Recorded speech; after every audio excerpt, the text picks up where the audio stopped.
इस कहानी की शुरुआत होती है एक ऐसे पावरफुल हथियार के बारे में बताते हुए जिसे कि तकदीर का भाला कहा जाता था। लोगों का मानना था कि इस हथियार के अंदर कुछ ऐसी रचनात्मक शक्तियां होती हैं जिसे कि अगर कोई नॉर्मल इंसान भी यूज करेगा तब उसे हराना एकदम से नामुमकिन हो जाएगा। लेकिन वर्ल्ड वॉर 2 के बाद ये भाला आखिरकार कहां पर गया ये किसी को पता ही नहीं होता। यानी कि तकदीर का भाला मिस्टीरियस तरीके से गायब हो चुका था। अब हमें यहाँ माइनिंग साइट को दिखाया जाता है जहाँ पर दो आदमी बैठकर चर्च की सफाई कर रहे थे। तभी अचानक उनमें से एक आदमी को फर्श तोड़ने पर कुछ अजीब सी चीज मिलती है। ये और कुछ नहीं बल्कि वही तकदीर का भाला थी जो इतने सालों से जमीन के अंदर दफन होती है। उस आदमी ने तो बिना कुछ सोचे समझे तकदीर के भाले को अपने हाथ से पकड़ लिया था और अब उस भाले की अनलिमिटेड शक्तियों के कारण आदमी के हाथ पर अजीब तरीके का निशान बनने लगता है जिससे कि अपार शक्तियां उसकी बॉडी में अब ट्रांसफर हो चुकी थी। बट ये सारी बातें अभी तक उस आदमी को पता नहीं होती हैं।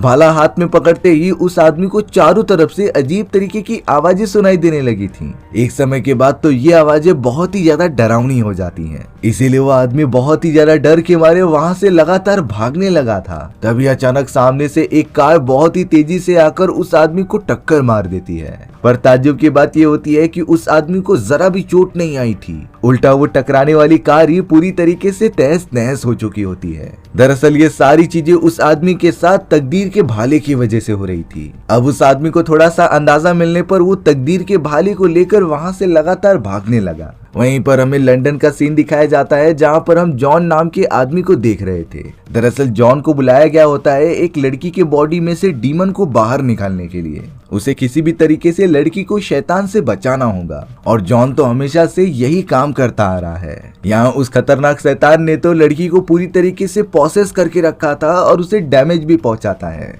लेकिन अब जॉन बड़े स्टाइल में आकर उस कमरे की खिड़कियां खोलकर अपने एक पवित्र ताबीज की मदद से उस शैतान को लड़की के बॉडी से बाहर निकालने की कोशिश करने लगा था। और होता भी कुछ ऐसा ही है। वो शैतान तो इस पवित्र ताबीज की वजह से बहुत ही ज्यादा तड़प रहा था बाहर आने के लिए। और अब जॉन ने बड़ी चालाकी से उस शैतान को एक मिरर के अंदर कैद कर लिया होता है। बट शैतान काफी ज्यादा पावरफुल था इसीलिए उसने मिरर को तोड़ दिया होता है। हालांकि शैतान ने लड़की के बॉडी को तो छोड़ दिया था बट वो मिरर को तोड़कर बाहरी दुनिया में निकल जाता है। जॉन तो इस बात से थोड़ा सा शॉक हो गया था कि वो शैतान किसी और को इस तरीके से पॉसेस ना कर ले। लेकिन फिलहाल के लिए उसने लड़की को सही सलामत बचा लिया था। दरअसल गॉड और शैतान के बीच में डील हुई थी कि फरिश्ते या फिर डीमंस इस दुनिया में उनकी परमिशन के अलावा नहीं आ सकते थे। लेकिन हाल ही में इन सारे डीमंस की संख्या काफी ज्यादा बढ़ती जा रही होती है और ये इंसानों को इसी तरीके से अपने कब्जे में करके बुरी काम करवाते और आतंक फैलाते। गॉड नहीं चाहते थे कि इस तरीके से इंसानों को अच्छाई या फिर बुराई के रास्ते पर लेकर जाया जाए। उनका सिर्फ इतना मानना था कि अच्छाई बुराई हम इंसानों पर ही छोड़ देते हैं। पर अब आखिरकार ये सारी चीजें फरिश्ते और डीमंस दोनों के लिए अप्लाई होती हैं, तो फिर ये सारे डीमंस हमारी दुनिया में अचानक कर क्या रहे हैं? ये बात जॉन को किसी भी तरीके से पता करनी थी। इसीलिए वो अपने एक दोस्त जो कि चर्च में पादरी का काम किया करता था उसके पास चला जाता है अपने सवालों का जवाब पता करने के लिए। उस पादरी के अंदर अजीब तरीके की शक्तियां थी कि वो किसी को भी टच करके उसके अंदर की आत्मा पवित्र है कि नहीं इस बारे में बता सकता था। लेकिन फिलहाल के लिए जॉन का वो दोस्त कहता है कि मुझे इन सारी चीजों के बारे में ज्यादा कुछ पता नहीं है। इसीलिए अब जॉन ने अपने दोस्त पर कह दिया था कि तुम अपने आसपास के लोगों पर थोड़ा नजर रखना क्योंकि मुझे किसी भी हालत में उस खतरनाक डीमन को पकड़ना है। अब जॉन उसे सारी चीजें समझाकर बाहर आ गया था अपने असिस्टेंट के साथ, जिसके बाद वो डायरेक्टली एक डॉक्टर के पास चला आया। सारी जांच पड़ताल करने के बाद डॉक्टर ने जॉन को एक दुखद न्यूज दी होती है कि उसे लंग कैंसर हो चुका है क्योंकि जॉन बहुत ही ज्यादा सिगरेट पिया करता था और ये कैंसर तो अपने लास्ट स्टेज पर था। यानी कि यहाँ से जॉन का बचना एकदम से नामुमकिन है। बट जॉन तो हंसते हुए कहता है कि मुझे ये बात पहले से ही पता थी कि मैं मरने वाला हूँ और मुझे इस बात का कोई डर नहीं क्योंकि जाना मुझे नर्क में ही है। दरअसल बचपन में जॉन के पास कुछ ऐसी अनोखी एबिलिटीज थी जिससे कि वो डीमंस को देख सकता था और इतनी कम उम्र में ये सारी चीजें देख पाना बहुत ही ज्यादा शॉकिंग बात होती है। हालांकि जॉन ने इन चीजों के बारे में अपने पेरेंट्स और बाकी लोगों को बताने की बहुत ज्यादा कोशिश की लेकिन कोई भी जॉन की बातों पर विश्वास ही नहीं करता। एक समय पर तो जॉन की ये सारी चीजें देखने की एबिलिटीज काफी ज्यादा बढ़ने के कारण वो फ्रस्ट्रेशन में चला जाता है, जिसके बाद उसने जाने अनजाने में खुद की जान लेने की भी कोशिश की थी। और खुदकुशी करना या फिर खुद की जान लेना चर्च और गॉड के मामले में बहुत ही बुरा कदम होता था क्योंकि लोगों की जान लेना सिर्फ और सिर्फ गॉड के ही हाथ में होता है, और जो भी इंसान अपनी जान खुद ही ले लेता तब वो बहुत ही बुरी सजा का पात्र बन जाता है, और मरने के बाद उसे हेवन में नहीं बल्कि नर्क में भेजा जाता था। जॉन की भी सुसाइड करने पर वो नर्क की दुनिया में चला गया था, लेकिन डॉक्टर्स ने किसी भी तरीके से उसकी बॉडी को इलेक्ट्रिक शॉक देकर वापस से जिंदा कर दिया होता है। यानी कि जॉन को एक अच्छा खासा जीवन दान मिला था कि वो अपनी जिंदगी वापस से जी सके, पर वो जब भी मरेगा तो वो नर्क के अंदर जाएगा, ये बात उसे पता चल चुकी थी। अब इन सारे इंसिडेंट की वजह से जॉन को अपने अंदर की ताकतों के बारे में भी पता चल गया होता है, और तब से ही उसने इसी एबिलिटीज का यूज करके लोगों की बॉडी में मौजूद डीमंस को बाहर निकालने का काम शुरू कर दिया था। उसने डिसीजन लिया होता है कि जब तक वो डीमंस को इंसानों के अंदर से खत्म न कर ले तब तक वो शांत नहीं बैठेगा। इससे कई लोगों की हेल्प भी होती थी, बट जब ये सारी बातें शैतान को पता चली कि जॉन ये सारी चीजें कर रहा है, तब वो बहुत ही ज्यादा गुस्सा हो जाते हैं। और अब शैतान ने भी सोच लिया था कि जॉन की जब भी मृत्यु होगी तो वो उसे ही लेने जाएंगे नर्क के दरवाजे की तरफ। यानी कि आगे चलकर जॉन को एक बहुत ही दर्दनाक मौत का सामना करना पड़ेगा। जॉन तो अब अपने बहुत ही करीबी दोस्त के पास चला गया था, जो और कोई नहीं बल्कि एक फरिश्ता होती है। ये फरिश्ता गॉड के बहुत ही ज्यादा करीब थी, जो उनके हर उसूलों और फैसलों पर नजर रखती है। जॉन तो उस फरिश्ते से कह रहा था कि मैंने तो अच्छाई का रास्ता भी अपना लिया है और कई सारे लोगों को डीमन से भी बचाया है, तो आखिरकार कब तक गॉड मेरी आत्मा को माफ करके मुझे स्वर्ग में जगह देंगे। लेकिन वो फरिश्ता बता रही थी कि इतनी सारी चीजें सिर्फ काफी नहीं है तुम्हें स्वर्ग में पहुंचाने के लिए, क्योंकि तुम ये सारी चीजें सिर्फ और सिर्फ खुद के फायदे के लिए कर रहे थे। यानी कि तुम एक बहुत ही ज्यादा सेल्फिश इंसान हो, जो लोगों को डीमन से इसीलिए बचा रहा था जिससे कि वो स्वर्ग में जा सके। यानी कि अभी भी जॉन की आत्मा को गॉड ने माफ नहीं किया था। इस बात पर जॉन बहुत ही ज्यादा शॉक हो जाता है और वहाँ से गुस्सा होकर चला जाता है। लेकिन यहाँ जॉन जैसे ही बाहर निकला, उसके ऊपर बहुत ही खतरनाक डीमंस हमला करने लग जाते हैं। इन डीमंस की बॉडी बड़े अजीब तरीके की बनी हुई थी, जो चारों तरफ फैल चुकी होती है। हालांकि ये सब मिलकर जॉन पर हमला कर देते हैं, लेकिन जॉन के पास भी अलग अलग फाइटिंग टेक्निक्स थी, जिससे कि वो डीमन से फाइट करता है और उन्हें वहाँ बड़ी बहादुरी से भगा देता है। जिसके बाद जॉन मिडनाइट नाम के एक आदमी के पास आ गया था, जो कि स्वर्ग और नर्क की दुनिया के बीच में बैलेंस बनाने का काम किया करता था। दरअसल मिडनाइट एक पहरेदार होता है, जो किसी भी डीमंस को नर्क से और किसी भी फरिश्ते को स्वर्ग से पृथ्वी पर आने की अनुमति प्रोवाइड नहीं करता था, जिससे कि पूरी दुनिया का संतुलन बना रहे। लेकिन जॉन ने यहाँ पर मिडनाइट को बता दिया था कि कैसे कई सारे डीमंस हमारी पृथ्वी पर आ रहे हैं और इंसानों को अपने वश में कर रहे हैं। हालांकि ये सारी बातें सुनने के बाद मिडनाइट जॉन के ऊपर भरोसा करता ही नहीं, क्योंकि उसके हिसाब से फरिश्ते या डीमन पूरी तरीके से गॉड और शैतान के कब्जे में है, और रूल्स के मुताबिक दोनों में से किसी को भी पृथ्वी पर आने की अनुमति ही नहीं थी। बट रियलिटी तो पूरी तरीके से अलग होती है, जो मिडनाइट और जॉन दोनों को ही नहीं पता था। अब उसी जगह पर एक डीमन आ जाता है, जिसने कि एक इंसानी रूप को काबू में किया था। जॉन तो पहली बार एक डीमन के प्रेजेंस को सेंस ही नहीं कर पाता, जिससे हमें पता चल रहा था कि ये डीमन बाकी डीमन से कितना ज्यादा खतरनाक हो सकता है। जॉन तो शुरुआत में उस आदमी से थोड़ी सी बहस कर रहा था, लेकिन बाद में वो वहाँ से चला जाता है। जिसके बाद जॉन अपने एक पुराने साथी के पास आ गया होता है, जो डीमंस को मारने के लिए अलग अलग टाइप के वेपन्स बनाया करता था। जॉन समय समय पर अपने फाइटिंग स्किल्स को अपडेट करता और नए नए हथियार अपने पास रखता, जिससे कि आने वाले समय में डीमंस के साथ लड़ाई में वो उनका कड़ा मुकाबला कर सके। अब हमें बीहड़ इलाके में उसी अनजान आदमी को दिखाया जाता है, जिसने की कहानी की शुरुआत में किस्मत का भाला हाथ में ले लिया था। उस भाले की वजह से आदमी के दिमाग पर काफी बुरा असर पड़ा होता है, और जैसे लग रहा था कि वो अपने कंट्रोल में है ही नहीं। वो आदमी जिसके पास तकदीर का भाला था, वो तो अब लॉस एंजलिस शहर की तरफ बढ़ने लगता है। लेकिन ताज्जुब की बात ये हो रही थी कि वो जहाँ भी जा रहा था, उस जगह के सारे जानवर अपने आप ही मरते जा रहे होते हैं। अब हमें हॉस्पिटल के अंदर पेशेंट दिखाई जाती है, जो अपने बेड से बिना परमिशन के उठकर हॉस्पिटल के एकदम टॉप फ्लोर की तरफ बढ़ रही थी। और अब वो पेशेंट बिल्डिंग के एकदम टॉप फ्लोर पर जाकर वहाँ से जंप लगाने की कोशिश करती है, जिसके अगले ही मोमेंट में उसने बिल्डिंग से कूदकर अपनी जान दे दी थी। उस पेशेंट की तो अब बुरी तरीके से मौत हो चुकी होती है, बट उसकी जुड़वा बहन जिसका नाम एंजेला था, वो एकदम से डिस्टर्ब हो चुकी थी। उसे समझ में ही नहीं आता कि आखिर उसकी बहन ने सुसाइड कैसे किया, क्योंकि वो तो चर्च और उनके के बनाए गए रूल्स को बहुत ही अच्छे से फॉलो करती थी। और अब एंजेला ने डिसीजन लिया कि वो अपनी बहन की मौत के बारे में सब कुछ पता करके ही रहेगी। ताज्जुब की बात ये होती है कि एंजेला के बहन के हाथ पर उसी तरीके का निशान था जिस तरीके से उस आदमी के हाथ पर होता है जिससे कि तकदीर का भाला मिला था। एंजेला तो लगातार सारे वीडियो फुटेजेस को देखते रहती है कि उसे कोई क्लू मिल जाए।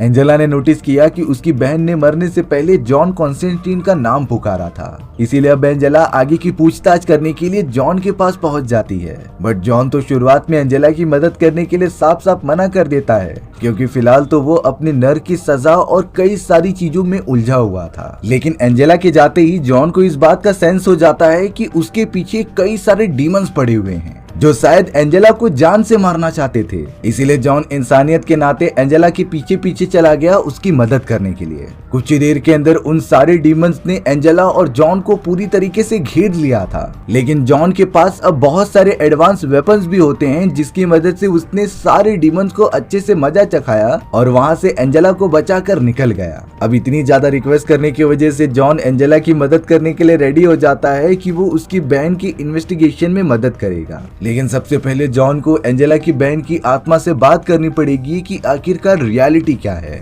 इसीलिए जॉन एंजेला के घर में आकर एक छोटे से टब में पानी रखकर उसके अंदर बैठ जाता है और अपने हाथ में एक बिल्ली को पकड़ लेता है। दरअसल ये सारे रिचुअल थे जिससे कि नर की दुनिया में जाया जा सकता था। ताज्जुब की बात ये थी कि अगले ही मोमेंट में जॉन नर की दुनिया में भी पहुंच जाता है, जहां पर वो एंजेला की बहन की आत्मा से मिलकर उसके बारे में सच्चाई पता करने जा रहा था। लेकिन जॉन के बारे में नर के अंदर मौजूद बहुत सारे डीमंस को पता चल गया होता है, इसीलिए वो उसे डैमेज पहुंचाने के लिए तुरंत ही पहुंच गए थे। जॉन एंजेला की बहन से कुछ पूछ पाता इससे पहले सारे डीमंस ने उसके ऊपर हमला कर दिया होता है और अपनी जान को बचाने के लिए जॉन को वापस अपनी बॉडी में आना ही पड़ा। यानी कि वो एंजेला की बहन से कुछ खास इन्फॉर्मेशन निकाल नहीं पाया होता है। अब हमें दूसरी तरफ जॉन के साथ काम करने वाला वो फादर दिखाया जाता है जिससे कि एंजेला की बहन के बारे में कुछ इम्पोर्टेंट बात पता चली थी। इसीलिए वो जॉन को बिना बताए डायरेक्टली एंजेला की बहन की लाश के पास आ गया था। अब उस फादर ने पता नहीं क्यों एंजेला के हाथ पर बने हुए उस निशान को अपने हाथ से दबाना स्टार्ट कर दिया, जिससे कि फादर की बॉडी में अजीब तरीके की चेंजेस होने लगे और कुछ ही देर के अंदर ही अंदर वो तड़पते हुए वहीं मर जाता है। जब ये बात जॉन को पता चली तब वो फादर को देखने चला आया था। उसने नोटिस किया कि फादर ने अपना वो प्रोटेक्शन वाला लॉकेट पहना ही नहीं है जो डीमन से उनकी सुरक्षा करता था और शायद इसी वजह से उनकी मौत हो गई। जॉन ने तो फादर के हाथ पर एक अजीब तरीके का निशान भी देखा। उसे साफ करने के बाद वो तो एक अजीब तरीके का पैटर्न बना रहा था, लेकिन जॉन को ये बिल्कुल भी नहीं पता होता कि आखिर ये पैटर्न है किसका। उसने इन सारी चीजों के बारे में जानकारी इकट्ठा करने के लिए अपने उसी दोस्त के साथ कांटेक्ट किया जिसने कि जॉन को बहुत सारे एडवांस हथियार दिए होते हैं। जब जॉन का दोस्त उस सर्कुलर सिंबल के बारे में पता करता है तभी उसे एक बहुत ही शॉकिंग बात पता चली। वो जॉन को बताता है कि ये निशान डेविल के बेटे का है और डेविल का बेटा सिर्फ नर्क पर नहीं बल्कि पूरी दुनिया पर कब्जा करना चाहता था। लेकिन सबसे ज्यादा ताकतवर बनने के लिए उसे दो काम करने होंगे। पहला कि उसे उस आदमी के बॉडी पर कब्जा करना होगा जो मेंटली स्ट्रांग हो और दूसरा वो तकदीर का खंजर।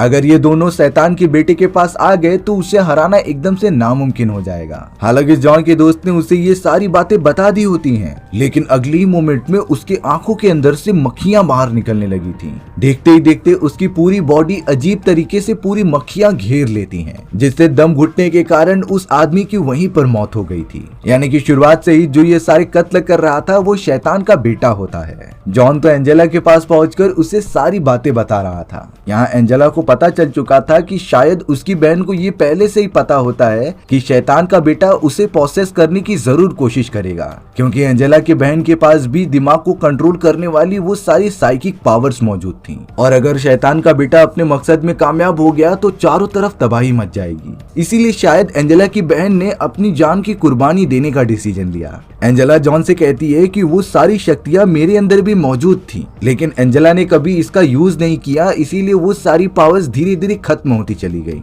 लेकिन एंजेला पता नहीं क्यों चाहती है कि वो वापस से अपनी सारी पावर्स एक्वायर कर ले, इसीलिए अब जॉन उसकी मदद कर रहा था सारी शक्तियां वापस पाने के लिए। वो एक बाथ टब के अंदर पानी भरता है और एंजेला को उसके अंदर तब तक रखता है जब तक वो मौत के एकदम करीब ना हो जाए। एंजेला तो बहुत ही ज्यादा तड़पने लगी थी और अब वो मौत के एकदम करीब आने के बाद खुद ही बाहर निकल जाती है। इन सारी चीजों से एंजेला को अपनी खोई हुई पावर्स वापस मिल जाती हैं, जो कि थी दिमाग को कंट्रोल करने वाली और साइकिक पावर्स।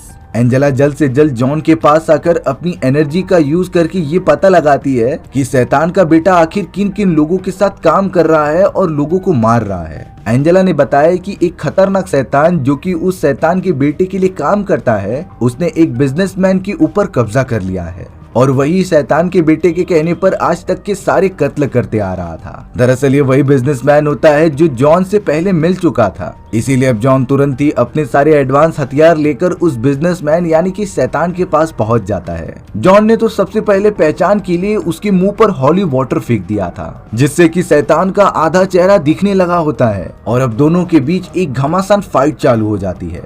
लेकिन यहाँ जॉन के पास एडवांस हथियार होने की वजह से वो शैतान को काफी ज्यादा डैमेज दे रहा था, पर शायद तब तक उसे पता चल गया होता है कि एंजेला की पावर्स वापस आ चुकी हैं, इसीलिए वो वहां से तुरंत ही भाग गया था। जॉन भी जल्द से जल्द एंजेला के पास जाता है, पर शायद काफी देर हो चुकी थी, क्योंकि एंजेला को एक बहुत ही काली आत्मा अपने साथ खींचकर कहीं दूर लेकर जा रही होती है। बट वो इन सारी चीजों में एकदम नाकामयाब रहता है। इसीलिए अब जॉन एंजेला को किसी भी हालत में बचाने के लिए मिडनाइट के पास आ गया था। वो उसे विश्वास दिलाता है कि नर्क और स्वर्ग के दरवाजे में एकदम डिसबैलेंस हो चुका है और तुम्हें उसके ऊपर सख्त कदम उठाने ही पड़ेंगे। मिडनाइट अब जॉन के ऊपर थोड़ा सा भरोसा करके उसे जादुई कुर्सी के ऊपर बिठाता है, जिससे कि बहुत सारे विजन्स दिखाई देने लगे थे और उन्हें सारे विजन्स के अंदर जॉन को पता चल गया था कि शैतान ने एंजेला को कहां पर छुपा कर रखा है। वहां एंजेला तो एक पूल में मौजूद थी, जिसके पास एक अजीब तरीके का डीमन आगे बढ़ने लगा था। हालांकि वो उस डीमन के ऊपर लगातार फायर करती जा रही होती है, लेकिन इसका कोई असर उसके ऊपर होता ही नहीं और अब एंजेला के ऊपर कई सारे डीमंस हमला करने लगे थे, जो कि उसे डायरेक्टली अब नर्क के अंदर लेकर चले जाते हैं। वहां एंजेला का सामना हुआ था शैतान के बेटे से, जो अब उसके अंदर जाकर एंजेला को पूरी तरीके से प्रोसेस कर लेता है। वहीं दूसरी तरफ लोकेशन पता चलने के बाद जॉन अपने एक असिस्टेंट के साथ उस जगह पर आ गया था जहां कई सारे डीमंस ने इंसानों की बॉडी पर कब्जा कर लिया होता है। लेकिन जॉन ने ये सारी चीजों के लिए पहले से ही प्लान करके रखा था। उसने तुरंत ही वहां सारे डीमंस के ऊपर हॉली वाटर गिराना स्टार्ट कर दिया, जिससे कि सारे डीमंस अपने असली फॉर्म में आकर कमजोर होने लगे थे। जिसके बाद जॉन और उसका असिस्टेंट लगातार डीमंस को मारते हुए आगे बढ़ने लगे होते हैं। जॉन के असिस्टेंट ने भी कई बार जॉन की जान बचाई थी पीछे से हमला करने वाले डीमंस से। और अब सारे डीमंस को खत्म करने के बाद जॉन एंजेला के पास पहुंच गया था, जिसकी बॉडी पानी पर तैर रही थी और अब अगली मोमेंट में एंजेला हवा में तैरने लगती है, यानी कि उसकी बॉडी पर शैतान के बेटे ने अब पूरी तरीके से कब्जा कर लिया था। अब तो शैतान के बेटे ने जॉन के ऊपर भी हमला कर दिया होता है, लेकिन जॉन अपने असिस्टेंट के साथ मिलकर लगातार उसे काबू में करने की कोशिश कर रहा था। लेकिन मंत्र पढ़ते दौरान जॉन के फेफड़ों में काफी ज्यादा दर्द होने लगता है, क्योंकि उसे कैंसर जो था। लेकिन इन सारी चीजों में जॉन के उस असिस्टेंट ने काफी ज्यादा मदद की और उसके बाद मंत्र पढ़ने लगा। लेकिन हालात इतने ज्यादा बिगड़ जाते हैं कि जॉन काफी घायल हो चुका था और अब तो उस शैतान के बेटे ने जॉन के असिस्टेंट को भी जान से मार दिया होता है। जॉन को इन सारी चीजों से काफी गुस्सा आ रहा था, इसीलिए वो अपना इन्फिनिटी मंत्र पढ़ता है। इस मंत्र की वजह से उसके बॉडी में गॉड की सारी पावर्स इकट्ठा हो जाएंगी और वो शैतान के बेटे से बड़ी आसानी से लड़ सकता था। पर वो जैसे ही अपनी सारी पावर्स एक जगह इकट्ठा करता है, तभी उस जगह पर वो फरिश्ता आ चुकी थी जो जॉन को ये सारी चीजें करने से रोक रही होती है। वो फरिश्ता जॉन से कहती है कि तुम सभी इंसान एक ही जैसे हो, तुम्हारी गलती की वजह से ही ये सारे डिसबैलेंस हुआ करते थे और अब इसीलिए इस पूरी दुनिया के सिस्टम को चेंज करना पड़ेगा। यानी कि वो फरिश्ता शैतान के बेटे के साथ मिली हुई होती है। ये सारी बातें जॉन को जब पता चली तब वो भी शॉक रह जाता है और अब उस फरिश्ते के हाथ में तकदीर का भाला होता है, जो कि एंजेला के बॉडी में मौजूद उस शैतान के बेटे को प्रोवाइड करने जा रही थी। और अगर ऐसा हुआ तो शैतान के बेटे को कोई भी हरा ही नहीं पाएगा। इसीलिए अब जॉन ने अपने दोनों हाथ की नसें काट ली होती हैं, जिससे कि वो एकदम मरने की कगार पर आ गया था। और अब जैसा कहा गया था कि जब भी जॉन मरने के लिए आएगा तब उसे खुद शैतान लेने के लिए वहां पर आ सकता है। और थोड़ी देर में होता भी कुछ ऐसा ही है। जॉन के सामने अब शैतानों का सरदार आ चुका था, जो कि उसकी आत्मा को नर्क में ले जाने आया होता है। लेकिन यहाँ जॉन ने शैतान को सब कुछ बता दिया होता है कि कैसे तुम्हारा बेटा यहाँ पर आकर पूरी दुनिया पे कब्जा करना चाहता है। और इसमें वो फरिश्ता भी तुम्हारे बेटे की मदद कर रही थी। शैतान को जब अपने बेटे के बारे में ये सारी चीजें पता चली तब वो उसे रोकने के लिए वहां आ गया था। शैतान अपने बेटे को एंजेला की बॉडी से बाहर निकालता है और सजा के तौर पर उस फरिश्ते के पंख को जला देता है। शैतान ने अपने बेटे को भी सजा दी थी और उसे नर्क के अंदर कैद कर दिया, जिससे कि सारी चीजें एकदम पहले जैसी हो जाती हैं। पर अब शैतान जॉन के पास आकर कह रहा था कि तुम्हारी आखिरी विश क्या हो सकती है। जॉन ने सिर्फ इतना कहा कि प्लीज तुम एंजेला की बहन को नर्क से निकालकर स्वर्ग में ट्रांसफर कर दो, क्योंकि उसकी इन सारी चीजों में कोई भी गलती नहीं थी। उसने सुसाइड सिर्फ इसी वजह से किया था कि आपका बेटा उसे पॉसेस न कर सके। शैतान ने जॉन की ये ख्वाहिश पूरी कर दी होती है और उसने एंजेला की जुड़वा बहन को स्वर्ग में भेज दिया था। पर अब जॉन के मरने के बाद वो शैतान उसकी आत्मा को नर्क में लेकर जा रहा होता है, लेकिन तभी वो आगे बढ़ ही नहीं पाता, क्योंकि डिसीजन हुआ होता है कि जॉन को नर्क में नहीं बल्कि स्वर्ग में भेजा जाएगा। क्योंकि जॉन ने सुसाइड भले से किया होता है, लेकिन इस बार उसने एकदम साफ दिल से किसी बेगुनाह को एक अच्छी जगह पर पहुंचाया था और इन सारे कारणों की वजह से गॉड ने जॉन की आत्मा को माफ कर दिया होता है और अब जॉन को भी उसके अच्छे कामों के लिए स्वर्ग में स्थान मिलने वाला था। लेकिन ये सारी बातें शायद से शैतान को हजम नहीं होती और वो चाहता था कि वो जॉन को नर्क में लेकर जाए। इसीलिए उसने जॉन के सीने में हाथ डालकर उसके सारे कैंसर को बाहर खींच लिया था, जिसके बाद वो जॉन को लंबी जिंदगी की बद्दुआ देता है और कहता है कि तुम्हें अपनी जिंदगी वापस से स्टार्ट करनी पड़ेगी, जिसके अंत में मैं तुम्हें वापस से नर्क के अंदर लेने जरूर आऊंगा। जॉन को अब समझ आ चुका था कि उसे अपनी जिंदगी के साथ क्या करना है। उसने अपने सारे सिगरेट फेंक दिए और एंजेला के पास आ गया। उसके हाथ में तो तकदीर का भाला भी होता है, जिसे कि उसने एंजेला के साथ कहीं छुपा दिया था, क्योंकि वो अब उसकी जिम्मेदारी थी। और इसी तरीके से हमारी ये एडवेंचरस कहानी यहीं खत्म हो जाती है। सो व्यूअर्स, आपको ये स्टोरी कैसी लगी कमेंट सेक्शन में बताना भूलना मत। और अगर आपको मेरा एक्सप्लेनेशन 1% भी अच्छा लगा होगा ना, तो वीडियो को लाइक एंड चैनल को सब्सक्राइब जरूर कर देना। मिलते हैं इसी तरीके की मजेदार वीडियोस में, तब तक के लिए बाय बाय।